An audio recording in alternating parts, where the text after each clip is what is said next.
All right, guys, it's time for us to turn our attention to some other layers. We've addressed layer 2 and layer 3. What I want to do right now is I want to start exploring the concepts behind the operation and function of the TCP IP transport layer. Now, bear in mind, the transport layer is, again, in that 4-layer model, going to be responsible for all of the stuff we see here. Session multiplexing.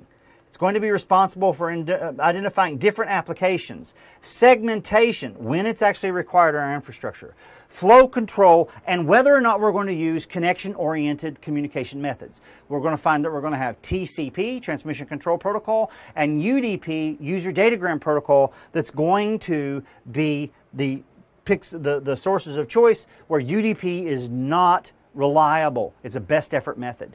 Now, as we can see here, like I said, we have the same comparison. We have UDP, User Datagram Protocol, versus Transmission Control Protocol.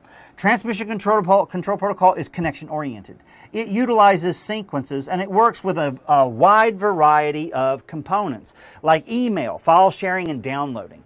Now, it's going to be through this reliable communication that we're going to ensure that we don't lose information. TCP is going to be connection-oriented, like I said, and that's going to mean that when I lose information, I can actually ask the information to be resent. Now, what we want to also understand here is we also have the counterpoint to it, UDP. UDP is unreliable in nature, has no connection, there is no sequencing involved in it, and it's used predominantly for video and streaming of voice. Now, at first blush, you would think that's kind of silly, right? Wouldn't you think that something like voice or even video would be sent using TCP so that we can use those sequence numbers and we can ask the system to send us lost packet? Because obviously voice traffic is very, very important inside of our infrastructure. And the answer to that question is yes. At first blush, it would seem strange that that's the way we're doing it. But if we step back and we take a look at it, what we're going to realize is TCP, by virtue of the fact that it is connection-oriented and it does use acknowledgement and it is reliable, it is also very, very slow. And the last thing that we want to do in our topologies is induce issues that are going to add to our latency or our variance in latency, which is referred to as jitter more often than not. So again, just to drive the point home, TCP is connection-oriented. Think of it almost like sending a certified letter. I send you a certified letter, you have to sign for the letter, the little strip of paper that you sign gets sent back to me in the form of an acknowledgement. I now know that you received the information. Now, in the confines of UDP, what we see is we're still sending the information, but it's going across as part of a best effort. Now, best effort, but it's going to be smaller traffic in nature. It's going to have smaller headers than TCP information. Why? Because we're not sending things like sequence numbers and re-acknowledgements and acknowledgements and things along those lines. UDP just sends it out and just operates under the assumption that it's going to get there because we designed the network so very well. Now, again, that's going to be the thing that we rely on when it comes to sending communication using voice and video. So the idea here is that these components are essential for the operation of the transport layer inside the TCP IP model. Now, it really does boil down to basic characteristics of operation. When we look at this, first of all, it's important for us to understand that UDP has its characteristics that isolate it and separate it from TCP. One of the primary things is the fact that UDP does not use acknowledgement. But both TCP and UDP operate in the confines of the transport layer of the TCP IP model. And it's going to be through this use that we get the capability of using the benefits. First of all, the fact that it's not connectioned. It does not maintain connections. It does not operate with reliability mechanisms. Therefore, it's not going to work slow. It does provide limited error checking, but like I said, it's all based on best effort delivery. And guess what? If the best effort isn't good enough, it's not going to ask us to resend a packet. I mean, think of it in the confines of a voice conversation. Let's say you dropped half a second of audio, and in the middle of the conversation, it's just going to bleep out. If the system used TCP and said, hey, I need that half second of audio, send it back to me again, and the system responded, it would be strange because you'd be listening to the other speaker sending you information and voice out of order. For instance, something he said maybe a half a second ago would all of a sudden just play in your headset. That's not something that we want. And also, we are going to be able to rely on the fact that our networks are designed well and everything has all of the operational constraints in place. but it really boils down to headers. Headers are what we need to understand when it comes to how we're sending our packets. UDP has a small header. I always think of UDP as the tactical team. They're stay in a small unit, small size, operate, get in, get out, get the job done, nobody knows. There's no acknowledgement, so you don't know what actually happened. The only two independent components that are operational or aware of this entire process are the two devices on the network that are going to be talking to each other using this peer-to-peer communication model from transport layer to transport layer. Now, when we step in and we start looking at other protocols, TCP is a big difference. TCP has a larger header. TCP has other characteristics that make it useful, to include full duplex cooperation, error checking, data recovery features, flow control, the ability to be able to request lost packets, and that whole beautiful concept of acknowledgement. TCP also utilizes a process called windowing. What we're going to do is we're going to negotiate a speed at the transport layer between these two devices that are operating in that peer-to-peer communications model, and the TCP process is going to say, okay, let's increase it. And it's going to take it all the way up, and it's going to increase it again, and it's going to increase it again until we start losing packets, because it wants to optimize the amount of information that's being exchanged at any given time. The issue is the moment we get into packet drops or tail drop scenarios where we're not getting information and we're failing to receive those acknowledgments, then what we're going to do is we're going to back down by a value of half, and then we're going to start staging back up.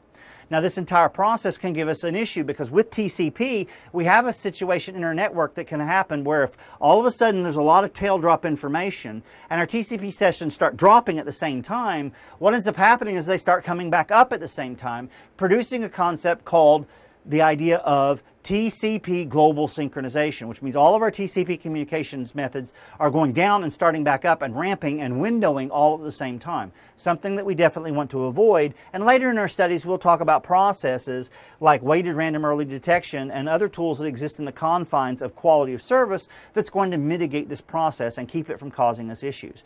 But the main thing here is the difference between UDP and TCP is quite easily seen.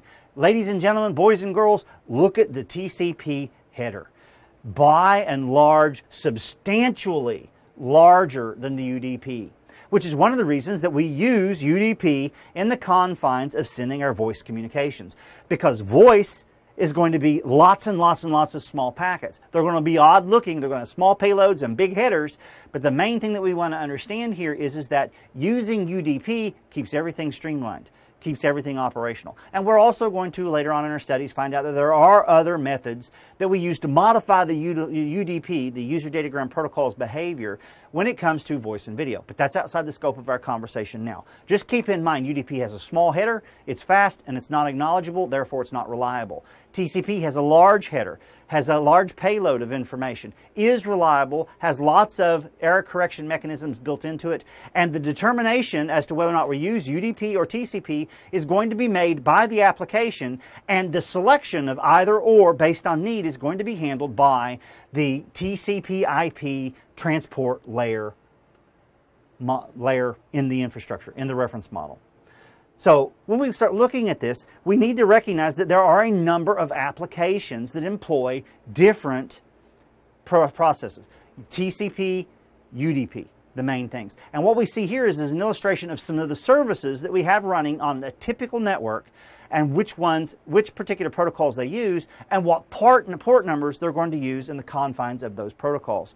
So when we take a look at this, bear in mind we have IPv4 and IPv6 flavors of these services. And when we start looking at it, when we look at the TCP connections, notice right here we have port 21, 22, 23, port 80, 433, and we have 53. Well, 53 is domain name services. 443 is HTTPS, secure HTTP sessions. Telnet is port 23.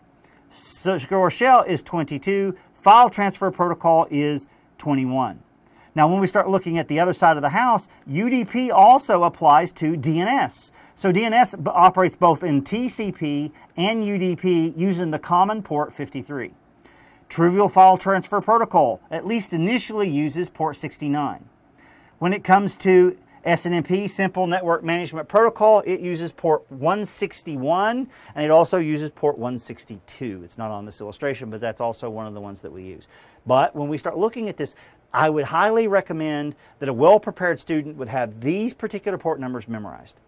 Now, I mean, in CCNP, you know, it's going to be even more a requirement, but it's definitely time for us to start making certain that we memorize certain components. You need to memorize the Class A, Class B, and Class C ranges. You need to know how to derive them in case you forget. And I would highly, again, recommend that you guys understand these port numbers and which protocols use what ports and what ports are operating in what protocol, UDP or TCP, with regard to the transport layer.